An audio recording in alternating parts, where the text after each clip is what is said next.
Honourable, excuse me. Honourable Speaker of the National Assembly, Minister of State and Chairperson, Secretary, ladies and gentlemen, colleagues and friends, Assalamu alaikum and good morning. I am glad to join you today for the discussions on the National Socio-Economic Registry because it's something that we at DFID consider to be almost a national treasure. Not only does the registry help us to identify the poorest, but it's an incredible resource. It can help us learn more and do more to help the almost 60 million men, women and children in Pakistan who live below the poverty line to have better opportunities and better lives. The UK government supports this because cash transfers get aid to those who need it most. I was delighted that my Prime Minister, Theresa May, stated this publicly just a very few weeks ago. Your recent impact evaluation, launched by the President of Pakistan, confirms that cash transfers work. This is helping to reduce poverty, improve the nutrition of girls, provide the opportunity for some of the poorest children to attend school, and raises the status of women, whether that's more input to household decision-making or increasing the likelihood that a BISP beneficiary will vote. In the UK, we have something called the Independent Commission for Aid Impact, ICAI.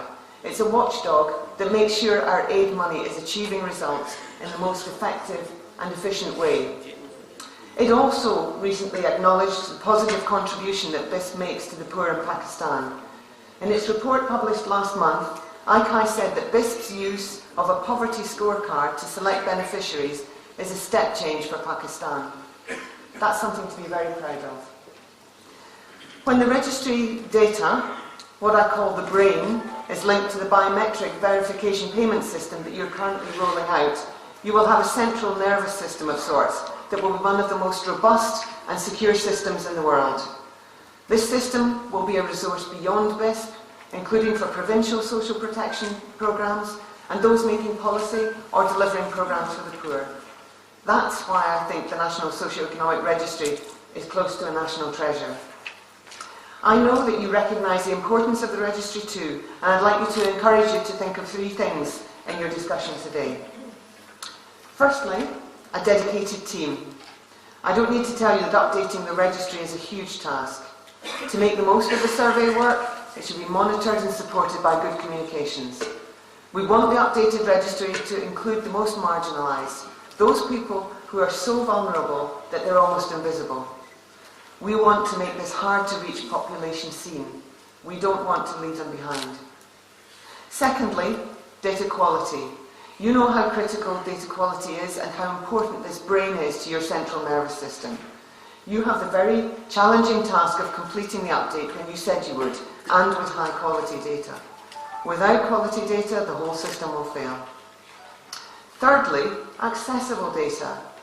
We live in a world of webs, clouds and apps, most of which I don't understand. But using these tools to help extract your data in useful ways doesn't need to cost a lot of money anymore.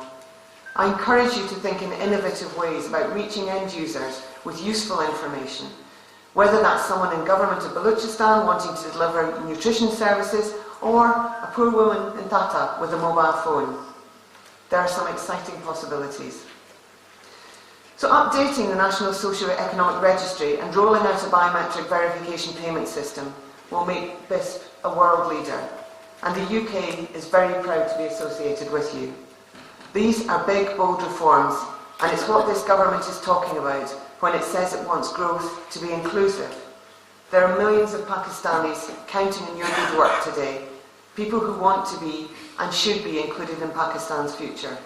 I wish you the best for your discussions today. Thank you.